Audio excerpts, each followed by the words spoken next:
अस्सलाम वालेकुम स्टूडेंट्स। आज फिर से हमारा सोल्यूशन वाला जो चैप्टर था उसको नेक्स्ट हम पढ़ेंगे। मोलैरिटी तक हमने पढ़ लिया था, आगे हम क्रिस्टलाइजेशन आज इसकी पढ़ेंगे कि क्रिस्टलाइजेशन क्या होती है। क्रिस्टलाइजेशन में मैंने जैसे आपको बताया था, सैचुरेटेड सोल्यूशन जो एक सोल्यूशन है कि जिसके अंदर सोल्यूट की इतनी मिकदार डाल दी जाए कि उसके अंदर मज़ीद कोई चीज़ हल ना हो सके। ठीक है, फिर आगे था सुपर सैचुरेटेड सोल्यूशन, वो था कि जिसमें सैचुरेटेड सोल्यूशन को ऐड किया गया और फिर उसको हीट करके मज़ीद उसके अंदर सोल्यूट डाला गया, यानी उसकी कैपेसिटी को बढ़ाया गया। और जब हमने उसकी कैपेसिटी को बढ़ा दिया, उसके अंदर मज़ीद सोल्यूट ऐड कर दिया और फिर मज़ीद सोल्यूट जब उसके अंदर ऐड हो गया तो फिर जब उसको कूल किया गया, उसको वापस उस टेम्परेचर पे लाया गया जिस टेम्परेचर पे वो पहले था, हीटिंग से पहले था। तो वापस उस टेम्परेचर पे लाएंगे तो वो जो एक्स्ट्रा सोल्यूट डाला गया था वो क्या होगा कि वो क्रिस्टल बन जाएगा। तो इस तरह के क्रिस्टल्स जो कि सैचुरेटेड सॉल्यूशन की कूलिंग से बनते हैं उनको बोलेंगे, उस चीज़ को बोलेंगे क्रिस्टलाइजेशन। यहाँ से हम पढ़ लेते हैं कि द प्रोसेस एक इस तरह का प्रोसेस इन विच जिसमें क्या होता है, क्रिस्टल सेपरेट, जो क्रिस्टल्स हैं वो सेपरेट यानी अलहदा हो जाते हैं फ्रॉम सैचुरेटेड सोल्यूशन। एक सैचुरेटेड सोल्यूशन में से, सैचुरेटेड सोल्यूशन वो सोल्यूशन है जिसके अंदर मजीद सोल्यूट ऐड नहीं हो सकता, और वो अलग कब होंगे, ऑन कूलिंग, कूल करने पे इज कॉल्ड क्रिस्टलाइजेशन। तो इस अमल को हम बोलेंगे crystallization. It is a useful process, ये एक बहुत ही मददगार तरीका होता है, because it can be use to purify, कि ये इस्तेमाल होता है प्योरीफाई करने के लिए, यानी कि खालिस करने के लिए द इम्प्योर सॉलिड्स, ऐसे सॉलिड्स को जो कि ना खालिस हों, इम्प्योर हों, सॉलिड कंपाउंड्स को। ठीक है, it can also be use, इसको इस एक और मकसद के लिए इस्तेमाल किया जाता है, टू सेपरेट यानी अलहदा करने के लिए, अब मिक्सचर ऑफ सॉलिड, एक मिक्सचर जो हो सॉलिड्स का उनको। अच्छा, हाइड्रेशन क्या होता है? अब हाइड्रेशन एक इस तरह का प्रोसेस है जिसमें आयंस को घेर लिया जाता है वाटर मॉलिक्यूल्स के ज़रिए। आयंस को वाटर मॉलिक्यूल्स घेर लेते हैं। ठीक है, ये बस आपने बात इतनी याद रखनी है इसके बारे में कि आयंस को वाटर मॉलिक्यूल्स जब घेर लेते हैं तो इस प्रोसेस को बोलते हैं हाइड्रेशन। ठीक है, अब यहाँ पे हम लोग देखते हैं कि हाइड्रेशन के बारे में ये क्या कहते हैं।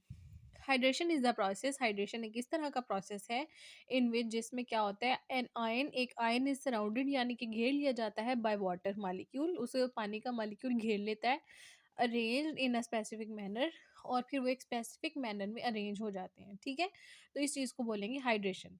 The ion surrounded by solvent, अगर आयंस को सॉल्वेंट के मॉलिक्यूल्स घेरेंगे तो उस चीज़ को हम बोलेंगे सॉल्वेटेड आयन, लेकिन अगर आयंस को वाटर के मॉलिक्यूल्स घेरेंगे तो उसको हम बोलेंगे हाइड्रेटेड आयंस। ठीक है, अगर सॉल्वेंट के मॉलिक्यूल्स घेरेंगे तो सॉल्वेटेड आयन, अगर वाटर के मॉलिक्यूल्स आयंस को घेरेंगे तो वो होंगे hydrated ions. Water is a polar solvent, पानी जो है वो एक पोलर सॉल्वेंट है, so it is dissolve almost all the ionic compounds in it, तो ये अपने अंदर तकरीबन तमाम आयनिक कंपाउंड्स को मतलब हल कर लेता है। ठीक है, तो पोलर का क्या मतलब है, पोलर वो सॉल्वेंट होता है जो अपने अंदर हर तरह का सल्यूट ऐड करने की कैपेसिटी रखता है। अब यहाँ पे वो एग्जांपल दे रहे हैं हाइड्रेशन की, जब sodium chloride and water are, when sodium chloride and water are mix, जब सोडियम क्लोराइड और पानी को मिक्स किया जाता है इकट्ठा, वाटर मॉलिक्यूल, अब यहाँ पे एक मिक्सचर बन गया।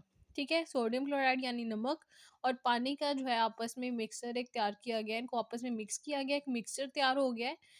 तो अब यहाँ पे सोडियम क्लोराइड, चूंकि ये NaCl है, अगर इनको तोड़ा जाए तो आयंस बनते हैं, Na पॉजिटिव और Cl नेगेटिव। ठीक है, तो ये दो आयंस बन गए। ठीक है, जिसके ऊपर पॉजिटिव या नेगेटिव चार्ज आता है उनको आयंस बोलते हैं। ठीक है, तो सोडियम क्लोराइड जो है वो सिंपल हम लोगों ने पानी के अंदर मिक्स किया, यहाँ पे हमारे पास वाटर भी है। ठीक है, वाटर और सोडियम क्लोराइड को आपस में मिक्स किया गया और एक सोल्यूशन तैयार किया गया। तो फिर क्या होगा आगे हम देखते हैं। यहाँ पे वाटर के मॉलिक्यूल जो हैं breaks the crystal lattice of sodium chloride. अब वाटर के मॉलिक्यूल ने क्या किया, सोडियम क्लोराइड के जो लैटिस थे या क्रिस्टल लैटिस थे उनको उन्होंने ब्रेक डाउन कर दिया, तोड़ा इनटू पॉजिटिव सोडियम आयन, किस में, पॉजिटिव सोडियम आयन में एंड नेगेटिव क्लोराइड आयन में, ठीक है।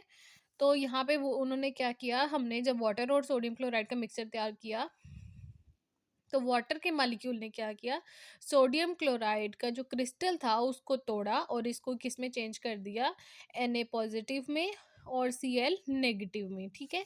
इसने इसको इसमें चेंज कर दिया। अब चूंकि ये आयंस में चेंज हो गए हैं तो वाटर के मॉलिक्यूल्स क्या करेंगे, आयंस को घेरेंगे और क्या ये प्रोसेस होगा, हाइड्रेशन का कहलाएगा। तो अब हम आगे देखते हैं फिर इन्होंने आगे क्या कहा है। तो जो सोडियम क्लोराइड था वो टूटा पॉजिटिव सोडियम आयन में और नेगेटिव क्लोराइड आयन में, ठीक है। अब ये ions, these ions will be surrounded by, अब इन आयंस को घेर घेर लेंगे कौन, by water molecule. Water molecule के जरिए घेर लिया जाएगा 10 वाटर मॉलिक्यूल, और फिर ये जो वाटर के मॉलिक्यूल हैं will surround the sodium by directing their negative end toward them. तो जो वाटर का मॉलिक्यूल जो होगा, जो सोडियम आयन को घेरेंगे वो उनको डायरेक्ट करेंगे नेगेटिव एंड की तरफ। सोडियम के ऊपर पॉजिटिव आयन है और वाटर के मॉलिक्यूल इसको घेरेंगे और इसको डायरेक्ट करेंगे उसके नेगेटिव एंड की तरफ। इसी तरह सेम ये होगा कि जब वाटर के मॉलिक्यूल्स क्लोराइड आयन को घेरेंगे तो इसके ऊपर क्लोरीन के ऊपर यानी क्लोराइड आयन के ऊपर नेगेटिव चार्ज है, तो अब ये नेगेटिव चार्ज को क्लोरीन के डायरेक्ट करेंगे पॉजिटिव एंड की तरफ, ठीक है। और this process is called hydration, इस प्रोसेस को हम बोलेंगे कि हाइड्रेशन है ये।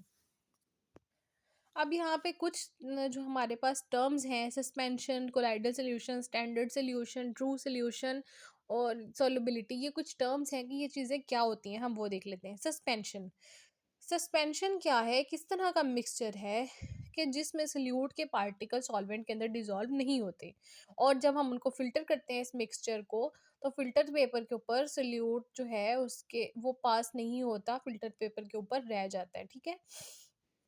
तो सस्पेंशन क्या है, इस सच अ मिक्सचर, ये किस तरह का मिक्सचर होता है in which solute particle do not dissolve in solvent, solute के पार्टिकल वो सॉल्वेंट के अंदर डिजॉल्व यानी हल नहीं होते, एंड इफ फिल्टर्ड, और जब इसको फिल्टर किया जाता है इट्स पार्टिकल जो उसके जर्रे होते हैं do not pass through the pores of filter paper, जो फिल्टर पेपर के जो सुराख हैं उनमें से नीचे नहीं आते और फिल्टर पेपर के ऊपर रह जाता है, यानी कि हल नहीं, जो ना हल चीज़ होती है फिल्टर पेपर के ऊपर रह जाती है।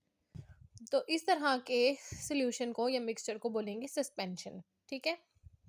अब कोलाइडल सॉल्यूशन, ये इस तरह का सॉल्यूशन है कि जिसमें जो एक ट्रू सॉल्यूशन, इस कोलाइडल से पहले आप समझ लीजिए ट्रू सॉल्यूशन क्या होता है। ट्रू सॉल्यूशन एक इस तरह का सॉल्यूशन होता है कि जिसके अंदर सोल्यूट सॉल्वेंट के साथ मिल के इस तरह से मिल जाए कि बिल्कुल वो यकजान हो जाए और बिल्कुल पता ही ना चले कि इसके अंदर कुछ हल हुआ भी है या नहीं, ठीक है। तो इस तरह के सोल्यूशन को बोलेंगे ट्रू सोल्यूशन।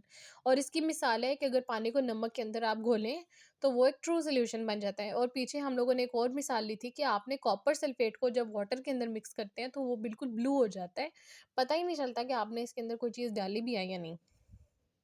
तो ट्रू सोल्यूशन क्या है, इज सच अ मिक्सचर, ये किस तरह का मिक्सचर होता है in which solute particle are completely homogenise, ये जो सल्यूट के पार्टिकल हैं मुकम्मल तौर पर मिक्स हो जाते हैं इन द सॉल्वेंट, सॉल्वेंट के अंदर।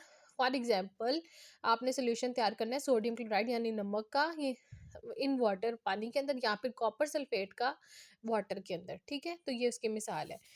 तो अब यहाँ पे ट्रू सोल्यूशन को समझने के बाद आप देखें कोलाइडल सोल्यूशन क्या होता है।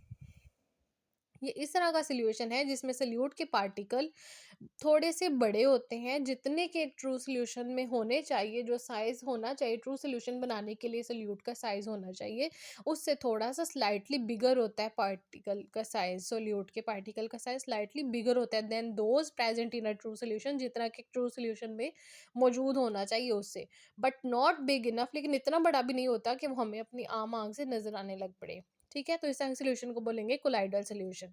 अब स्टैंडर्ड सोल्यूशन क्या है, एक ऐसा सोल्यूशन जिसकी स्ट्रेंथ या मोलैरिटी हमें पता हो, उसको हम इस तरह के सोल्यूशन को बोलेंगे कि वो एक स्टैंडर्ड सोल्यूशन है। अब सॉल्युबिलिटी क्या है, सॉल्युबिलिटी होती है किसी चीज़ को हल करने की सलाहियत, ठीक है। तो solubility of a solute in a particular solvent, एक ख़ास सॉल्वेंट के अंदर जब आप सोल्यूट को हल करते हैं is define as the amount, तो ये वो अमाउंट होती है कि जो आपने इसके अंदर सोल्यूट डाला होगा इन ग्राम्स, कि कितने ग्राम सोल्यूट आपने उसके अंदर डाला है, तो वो उतनी उसकी सॉल्युबिलिटी होगी। अगर आपने किसी चीज़ की किसी सॉल्यूशन की सॉल्युबिलिटी चेक करनी है, तो आप ये चेक करेंगे कि कितने ग्राम सोल्यूट इसके अंदर डला हुआ है और कितने ग्राम्स डल सकता है, तो वो उतनी उसकी सॉल्युबिलिटी होगी, यानी हल पजीरी की सलाहियत होगी। Which can dissolve in 100 gram of the solvent, जो कि कितने ग्राम सोल्यूट है जो कि 100 ग्राम सॉल्वेंट के अंदर हल हो सकता है एट पार्टिकुलर टेम्परेचर, एक खास टेम्परेचर के ऊपर, to given a saturated solution, to give a saturated solution, कि वो एक सैचुरेटेड सोल्यूशन बन सके।